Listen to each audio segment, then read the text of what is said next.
Thanks for joining us. It's Thursday, August 4th, here in Korea, live from Seoul. I'm Han Da-eun. We'll begin with the world's reaction to North Korea's latest provocation. The UN Security Council has convened an emergency meeting to come up with prompt countermeasures against Wednesday's missile launch. But our Connie Kim tells us it's taking longer than usual to adapt a joint statement as tensions rise between Washington and Beijing over the deployment of the THAAD missile defense system to South Korea. Members of the UN Security Council are holding an emergency meeting to discuss response measures against North Korea's missile launches. Pyongyang fired 2 missiles from South Hwanghae province on Wednesday, with one falling into Japan's exclusive economic zone for the first time. The members are expected to condemn North Korea for its violation of the UN Security Council resolution that bans the regime from launching ballistic missiles. They're also expected to announce additional response measures against Pyongyang. UN Secretary General Ban Ki-moon says the UN is deeply troubled and indicated such actions seriously undermine regional peace and stability. We reiterate the call on the DPRK to heed the united call of the international community to reverse its course and return to the process of sincere dialogue. The UN Security Council has held emergency meetings following previous North Korean ballistic missile tests, but it failed to adopt a press statement back in July, with China reportedly raising opposition to the draft statement. That's why Washington is urging the international community to speak with one voice and condemn the North's latest provocation. In a regular press briefing on Wednesday, the White House's press secretary emphasized the importance of international coordination, stressing that Washington is eager to work effectively with Russia and China. There's speculation China might block adopting a press statement due to Beijing's deep opposition to the U.S.-South Korea decision to deploy the THAAD missile defense system to the Korean peninsula. Connie Kim, ARIRANG News. And while the THAAD controversy continues here in the nation, President Park Geunhye is set to meet with lawmakers that represent the area chosen as the location to station the THAAD missile defense system today.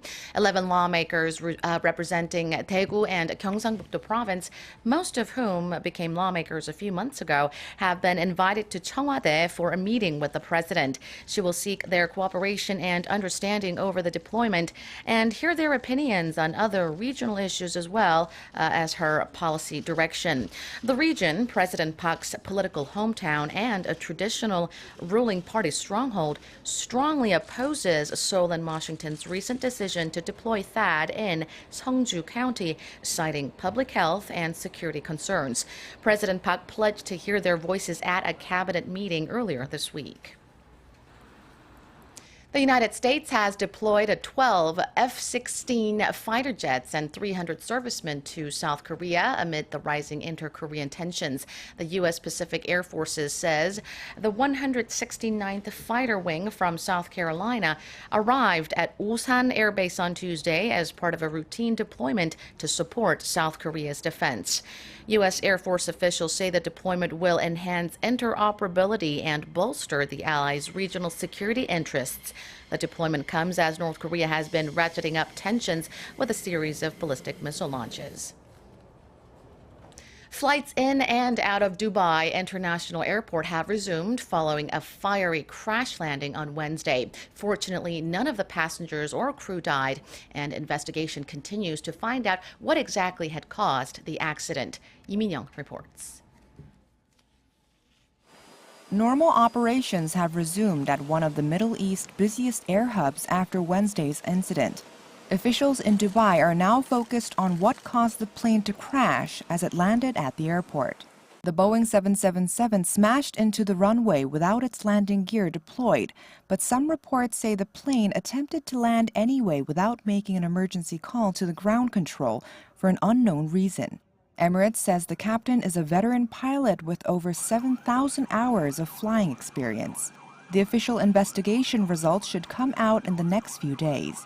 300 people on board evacuated as the plane burst into flames after it crash-landed. All passengers and crews got off safely, with only 13 suffering minor injuries. One firefighter died putting out the fire. Lee Min-young, ARIRANG News. Korea's judo team are the latest athletes to arrive in Rio with less than 2 days now before the 2016 Olympics begin in Brazil. To ensure they and the rest of Team Korea have the best shot at gold, the athletes have some creature comforts from home. Park Jong-hong has this report. Korea's judo athletes have joined the rest of Team Korea in Rio. Unlike others who came all the way from Korea on flights that took almost 24 hours, the judo team hopped off an hour-long flight from Sao Paulo and looked in top shape. They had gotten a head start with on-location training and have been practicing their moves in nearby Sao Paulo for the past 10 days. Korea has typically been a judo powerhouse, and hopes are high the athletes will bring home at least 2 gold medals. In Sao Paulo, there were Korean restaurants and we had no problems. Coming to Brazil early did wonders in regards to adjusting to the time difference. Getting acclimated to the weather, local conditions, and especially food are considered to be the key in bringing out the best from the athletes. To satisfy their palates, Korea House, a restaurant and resting place for the national sportsmen and women, opened nearby the athletes' village. It's only 15 minutes away by car and serves up Korean dishes the athletes are used to. At the athletes' village, I used to have salad and a sandwich, but here I can have food just the way I like it back home. So this helps me work out even harder. Officials say 14 cooks and staff and over 5 tons of Korean food materials have been brought to the restaurant. The behind-the-scenes support is expected to help Korea's Olympic athletes go all out in Rio. Park Jong-hong, ARIRANG News. That's all for now. Keep it tuned to ARIRANG for more top domestic and global news updates throughout the day. Thank you for watching.